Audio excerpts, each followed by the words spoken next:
Hello, everyone. Hello, hello, and welcome to the Radical Edge of HR.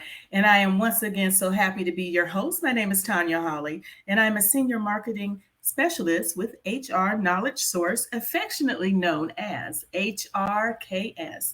We are so happy to be with you once again and bring you one of those topics that we can give you some nuggets on. And today, that topic is best practice best practices for working with consultants. Excuse me, I got tongue tied. This again is best practices for working with consultants. And we, of course, like to bring you the experts in these areas. And of course, I have a very special guest to discuss this topic with us. She is the owner of her own HR consulting firm called Let's Talk LLC. She's a training consultant, a corporate coach, a professional speaker, and last but not least, she is an author. So please join me in welcoming Miss Rhonda Height. Welcome, Rhonda. Right, Tanya. Good afternoon, everybody. Thank you so much for joining me today.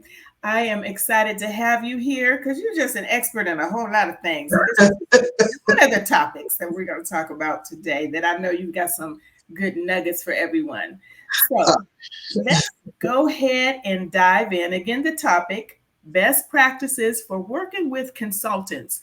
So, what exactly do we mean by that? What is an HR consultant versus an employee? But let's just the definition of an actual HR consultant.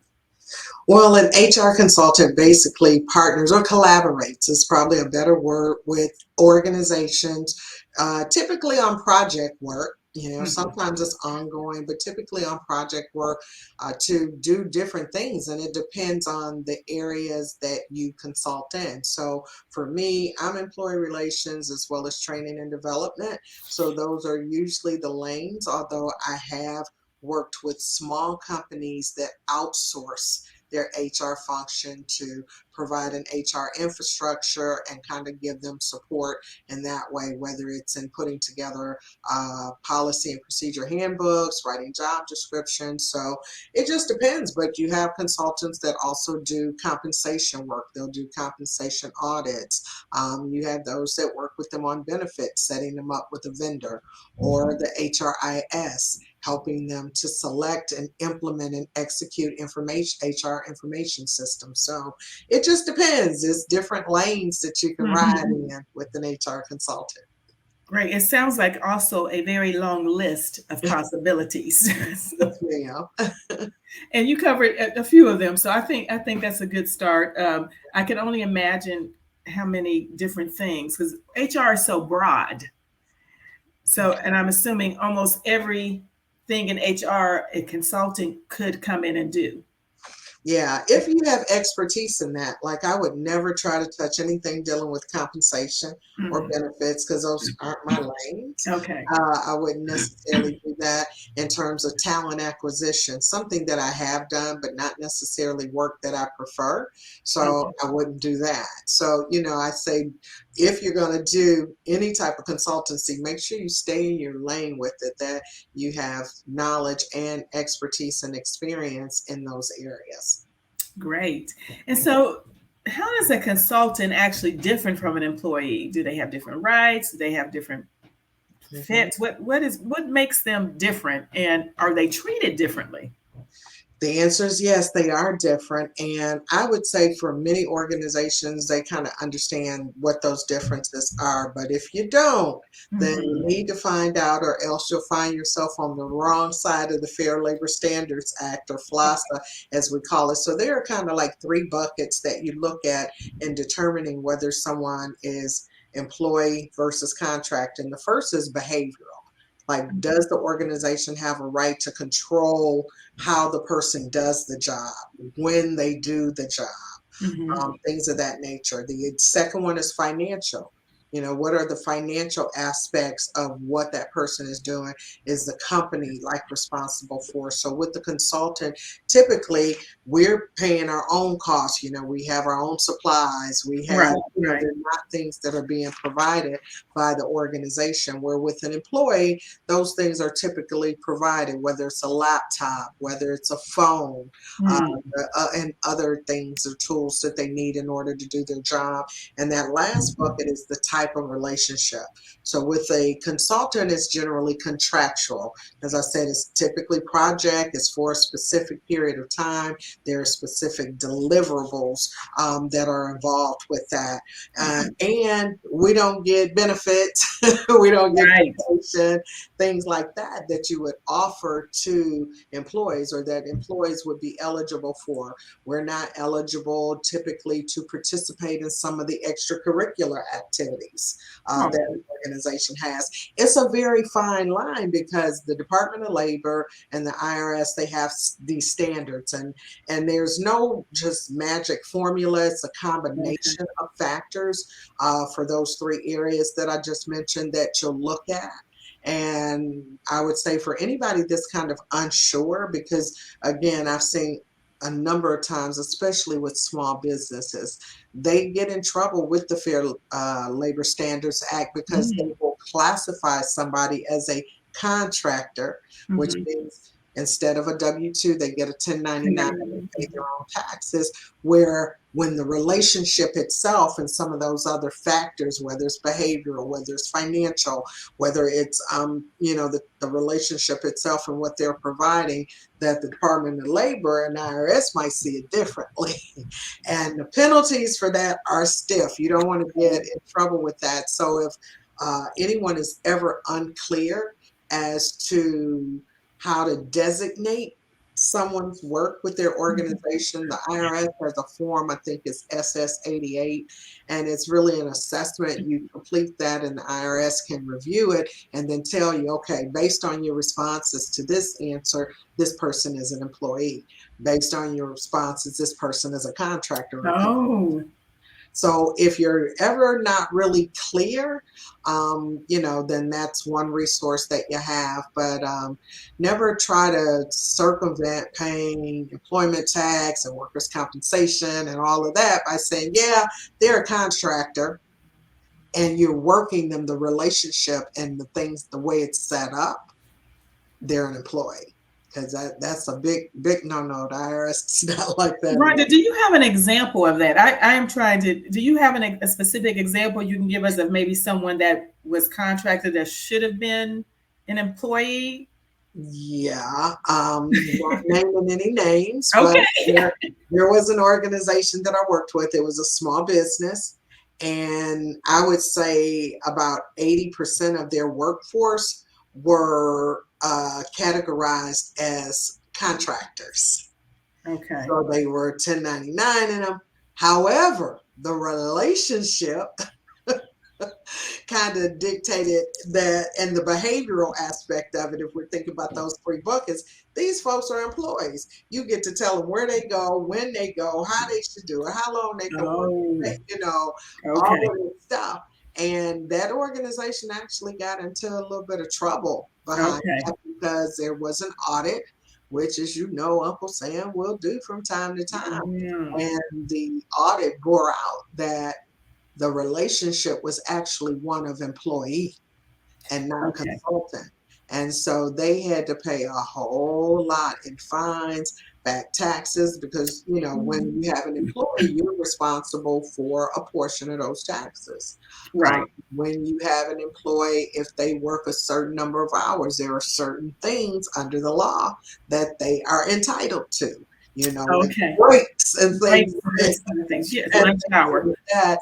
And this Okay. particular client wasn't doing that. And it wasn't deceitful on their part. They were looking at it from the standpoint of, well, I don't want a lot of employees, but I know I need to get this work done. They wanted to be able to have the flexibility of getting rid of folks whenever without having to go through a process like you do with employees. So they weren't trying to necessarily get out of some of the financial responsibility, but in setting it up the way they did, they got into a lot of trouble. That's a great example, Rhonda, because I was trying to, from the outsider that's looking in, I was trying to think of a scenario and I couldn't, an example. So that made it very clear when you said breaks, when you are, or quote unquote, on the clock, when you're working for an employer, Yeah. They have to give you breaks in certain, lunch hour. And Mhm. if you are physically in their building, I didn't think about what until you said they have control over your time. Basically, if you're not working from home, they're not providing you thing. You're in the office working all day. That's pretty Yeah, much an employee. I mean, yeah, from the way it looks. yeah. And So, depending on how they're classified, they may be eligible for overtime, time and a half, if they mm, exceed the 40 hours per week, so yeah, it's yeah, very important that you get that classification right. And it makes a difference in terms of the working relationship as well. yes. But Mhm. it also sounds like um, employers may sometimes they're looking out for what they think is best for them, and some of them, let's just put it out there, just are cheap in some ways. That part. That probably wasn't Part. Yeah, the yeah, most yeah. professional word, but Yes, yes. but and they don't want to pay for employee because then you have to pay overtime or you have to insurance benefits and those kind of things. Which can be very, very expensive, right? So yeah, Right, so they'll say, "Well, you're a consultant, you're a contractor. We don't have to give you benefits." right. Okay, but you then can't tell me. You can tell me what you need done. If there are deadlines or time frames to adhere from, you can say that, but you don't get to tell me how I go about doing it. You Mm, don't get to like control my schedule to a certain degree. I mean, there right. are just certain things. So you can't Okay. have your cake and eat it too, is the point that I'm making. And it sounds like, and I said cheap. That probably wasn't a very appropriate word, but some may not have the funds to do it. Some may have it and don't want to, and then some Yeah, just may not have it, yeah, depending on the yeah. position they're in. I'm guessing. So I'm sorry if cheap was too. Call it what it is. Call it what it is. If it's cheap, it's cheap. Yeah, you're right. It is. So that's very interesting. So that's some good nuggets for people that may not be aware or may not be business savvy in that perspective and not know those Yes, things. yes, You can always get an HR consultant to help you too. yeah. I'm just throwing that out there too. So Absolutely. And a lot of times we're called in when there's overflow in work. They mm, don't have enough mhm, staff internally to get something done, or they don't have anyone in-house that already has the skills or the knowledge to do uh, right, whatever it is. So in my case, it's generally around the training aspect, whether it's, the instructional design. We need a training course that deals with right. this, and this, and somebody to deliver it, and they don't necessarily, have that in-house, or they prefer to use someone external, especially with some of the work that I've been doing over the last couple of years with the diversity, equity, Mhm. inclusion, belonging stuff, because the message is sometimes better coming from someone who's in it but not of it. Yes. Does that make And sense what I'm saying? So yes, I've had absolutely. clients that have been very capable of doing it themselves, but they're like, yeah, no, they need to hear it from somebody other than me. And that's actually a very good point because not just in that area, but in other areas. And we're talking about HR consultants specifically. If they need help and they don't have that expertise there in all kind of areas, including the compliance things we just spoke about, in all the areas that they can always get an HR consultant, and not just HR consultant, but consultants in other areas to Mhm. do other jobs. But if they want to make sure they're compliant, they may want to get an HR consultant as far as the Yeah, compliance issues to make yeah. sure to make that choice between should it be a consultant or should it be an employee. So Mhm. that's very important because you don't want to get someone after the fact you didn't already have made the mistake and now you're going to have to pay for it. So you want to get ahead of the eight ball. Yeah. I would think. So Mhm. what questions should you ask when vetting HR consultants?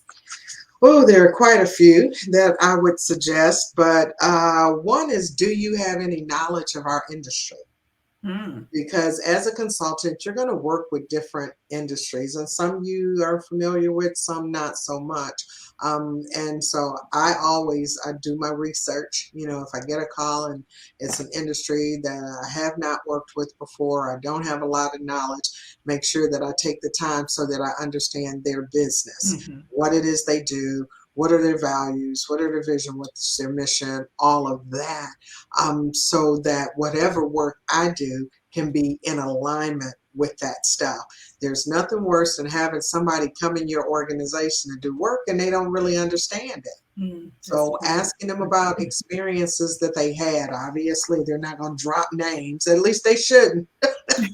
Okay. Let me put it like that. But, they can share how they've worked with other organizations in that industry or the different types of things that they've done in that things. And what are your qualifications? What makes you qualified to do this work for us? And it's okay to even ask for referrals or references, people that you can talk to find out about that person's background, how they worked out, with that particular client, and things of that nature. The same thing you would do if you were hiring an employee. You would check references. And so I do the same thing when hiring a consultant, even somebody that's kind of referred to you, because that's one perspective. And that consultant may have had a great experience with that individual, but maybe they're not the consultant that you need. So getting those references, I would ask, tell me about your process for going about work. In other words, or how often can I call you with questions or communicate, or what's your preferred method of communication? I have found that those things, even though they might seem really small, they do make a difference once you get to working with the client, because those are also questions that I would ask. What's your process? How do you prefer that I communicate with you? Because some people, hey, just send me emails. Some people like to hop on a call. Some people want to sit on Zoom. I mean, it just depends. How often do you want to hear from me? Especially if it's, let's say I'm putting together a policy and procedure handbook for a client. How often do you want me to check in? Because I will have said approximately this is what we're looking at from a time frame. In that time frame, how many touch points would you like to have in there? Are you comfortable with? Because I've had clients who are, and I'm going to use this term, micromanagers. Not my favorite type of client, and I'm just going to say that and be honest about it. That's part of the reason I'm a consultant. Yes, okay. But I have had clients that, I want to hear from you every other day. And I'm thinking, okay, but you realize that 2 of those days I'm on the road and won't be working on your project, right? So, just getting those things kind of out of the way up front so that you can find out whether there's some synergy, whether there's some compatibility in working with them. I think, just have a conversation so you can pick up on their style. Sometimes, because I do training, I will be asked to do a brief presentation so they can get a feel for my style, a feel for my abilities in that way. So it is perfectly okay to say, I live in Missouri. I need you to show me what you can do if you don't have video footage, or they'll ask for video content. If you have that available, you can give that to them as well. Now, if you're working on things where you're going to be handling or made privy to proprietary information, I think the question the consultant, a question to ask them is whether or not the communications are protected to remain confidential if they're faced with a legal challenge. Now, that's something that I ran into, and it wasn't something I thought to even have. That's good. With the client until it kind of came up, because I'm not an attorney. Right. There are attorneys who do consulting work. So our communications aren't privileged. Now, I do have a responsibility not to divulge unless I am under oath, subpoenaed or whatever, and I'm under oath, then okay, I'm not the attorney, so I don't have that same protection if a situation rises to legal consequences. And I think clients need to understand that, and I'm pretty good about sharing that with them when I know that we're working on things that are sensitive or that have the potential to turn into an issue. Right? Okay. Because if you all end up in court and not the defendant, but the person pressing, the charge or prosecutor, whatever, and I get subpoenaed to testify, I got to tell the truth under oath. I can't say I don't know. Now, I could plead the fifth, but how does that help me or them to do that? So just be very aware that when you are working with an HR consultant, unless it is an attorney, that privilege does not apply. Okay? Okay. And Not that I'm gonna go out and just voluntarily tell your stuff. It doesn't work right. that way either. I still have integrity and still pledge to the client confidentiality on their matters. But once we're in court and I'm under oath, I can't protect you the same way an attorney can. That's really good. And based on what you just shared with us, it sounds like that the previous question, when I said the differences, when it comes to vetting an HR consultant, there's not really much difference. A lot of the questions that you ask them will be the same as an employee, as a potential employee, because Yeah. the interview process for them, with a lot of it is very similar. It sounds like, so there may not be any difference as far as that goes. Yeah. And I think in light of the pandemic and the hybrid working environment that Mm-hmm. many people are adopting, finding out, are you going to be working on site or remotely? Right. Right. Or and how often, what are we looking at in terms of, what that looks like? Because I've had some clients that wanted me on site, Right.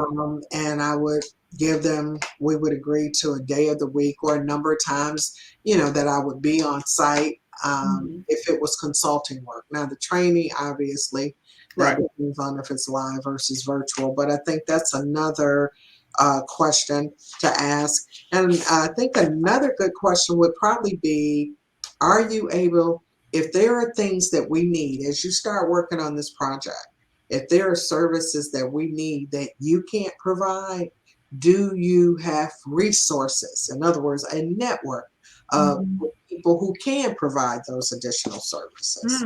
Okay. And that's a good question to ask, especially for those that are outsourcing all of their HR stuff, because you can contract a consultant to do one thing, and then we get into the project and we see we need to do another. So, for example, you can contract me to come in and do job descriptions for you. I write a mean job description, but before I can get into it, unless they've already done like, a compensation survey Mhm. or something like that, that's a leg of that, to make sure that as we're putting salary ranges on these things that, we're in line with the standards for the industry or whatever the case may be. Comp is not my thing. So somebody else would have to do it. But I have people in my network who can. There you go. So I think just asking the person, if this goes beyond your sphere of services or your sphere of expertise, do Mm-hmm. you have the resources available to get those other services for us done? Right. That is a good question to ask up front, because I'm sure no one is thinking of that when as you said, other arms to this project can come along. Mm-hmm. So I have one more question. That went fast. Okay. So let's talk about what everybody always wants to know. We talk about money. So how Okay. do HR consultants actually get paid? Nicely. Um, Yeah, you when might want you to say say, what the range is. so when you say how, let me answer it this way. And if I'm not answering what you need to know, then just tell me. Okay. Okay. So there are a couple of ways that we do it. A lot of consultants have hourly rates, Mm-hmm.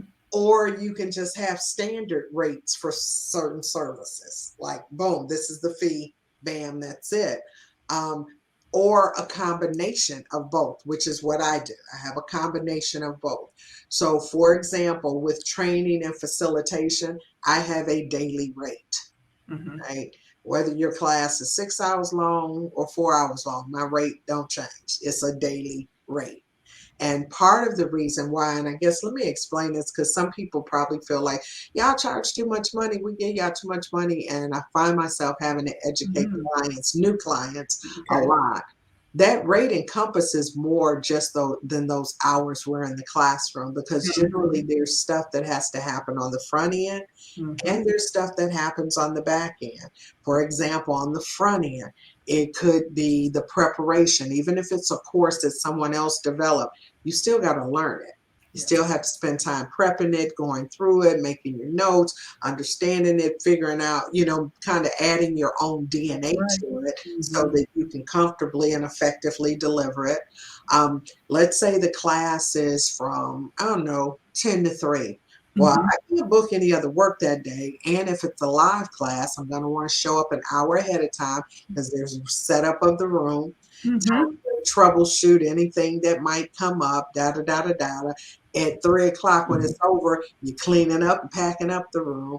If there's a survey, which we normally do, some type of evaluation survey, that's work on the back, getting that information together and putting it in some type of report for the client. So all of those things are, and then trust and believe you've had a couple of meetings with that client in between where you're Right. tweaking the content or answering questions or you're running through it. So you've spent a couple of hours in meetings prior to the training, Yes, and that's then the true. prep for the training, then the time and setup, the training itself, and then the work on the back end. So all of that is encompassed in that fee, which the fee itself, you may go, oh my God, that's a whole lot of money. That's too much money. But it encompasses a lot. Yeah, it does. Yeah, my You- hourly rates are for what I call consulting services. And that would be any type of design work. If I'm designing a program, I'm going to charge you by the hour for that. I'm also a registered corporate coach, so I do coaching. Coaching Mhm. is an hourly About an rate. hour. Okay. Anything that's administrative like that Mhm. falls under that, or anything that's part of coaching, giving advice, whatever the case, that falls under that umbrella. So, Okay. it just depends. Okay. Great. You just made me tired by going through all of that with you. And although It's I knew more it, than what it seems, Tanya. when you verbalize, I already knew it, but when you explain it and you get into all of that, it's like that is quite a bit. Yeah, yeah. Yes. And people just see us in the classroom or now on Zoom or whatever we're doing, and it's like that's a lot of money for just that little bit, but Yeah. it's more than that. It is and more and than you make it look easy too. Most HR consultants make what they do look easy, like that. there's nothing to get up there when it actually is something. And so Yeah, you gotta get it together. You gotta work. And now with the virtual instructor-led training, which I love now. I didn't like it when I first started it years ago, but even with that, you got the technology, and that's part of it too, because there's a yes. cost. Oh I yeah, pay well, my Zoom account is not a personal account; it's a business account. So right. I'm paying what That's right. ABC Donuts is paying for their account, right? that you Because have to for pay me, for it's a that. business expense. My this is that. So, Yes. Yes, and there's business expenses. Yes. yeah, People don't think about learning it. the different platforms because I have some clients that use Zoom. I have some that use Teams, some that use WebEx, Yeah. So, yeah, it's a little bit more than a notion, but I love it. I love it. Awesome. Well, I thank you so much You're for welcome. sharing this information with everyone. And let me give a shout out. Shadanice is here. She just said, "Good to see you both." Hello, Hey, Shadanice. Thanks hi. for joining us. And whether you watch this now or later, we hope you got some good nuggets out of this. You were excellent, Rhonda. Excellent Thank information. I thank you so much on behalf of course, HRKS, for joining us for the Radical Edge of HR. Can you tell everyone where they can find you at? Well, my website is probably the best place to find me. Of course, on social media, on LinkedIn under my name, but also Let's Talk LLC, the company, and Instagram at Let's Talk LLC 25. Mhm. Facebook, I'm on there. And then the website is letstalkllc.com. And while you're there, go ahead and order a copy of my book. Yes. She is an author as well, as I mentioned. And what's the name of your book? It's called Take the Lessons and Leave the Baggage, Stories Ooh. of a Solopreneur. And a solopreneur is a consultant who has made a conscious decision to work in their business solo. Nice. Thank you, Rhonda. Well, we appreciate you. We are out of time. So thank you, everyone, for joining us. We appreciate you. Of course, if you have any questions or you have any HR needs, you can look us up at hrknowledgesource.com. Follow us on all our social media sites at HRKS. Thank you all for joining us. At HRKS, we know HR. We'll see you next time. Bye, everybody. Thanks, Rhonda. Thank you.